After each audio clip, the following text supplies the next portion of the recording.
À l'arrivée de Luis Enrique lors de l'été 2023, Nasser Al-Khelaifi annonçait que le Paris Saint-Germain entrait dans une nouvelle ère.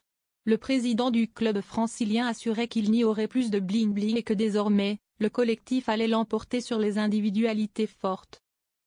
À ce moment-là, l'annonce semble cohérente, les complications autour de Neymar, la non-prolongation de Lionel Messi et le contexte autour du contrat de Kylian Mbappé étaient autant de raisons de croire qu'un retour à un club plus stable et plus sain serait une bonne chose.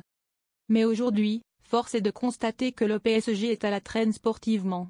Et sans star mondiale du football, les rouges et bleus rencontrent finalement les mêmes problèmes qu'avant. Une situation qui amuse Walid Acharchour sur Winamax Télévision. Les joueurs ? Il faut arrêter 5 minutes.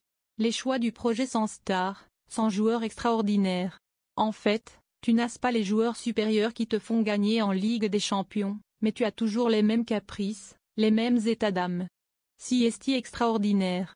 Le PSG a décidé d'une route où il n'y a pas une tête qui bouge, mais en fait, ils se rendent compte que ces joueurs-là, qui ne sont pas au niveau sur ces matchs pour te faire passer un cap, ils ne sont pas contents du coach ni du club.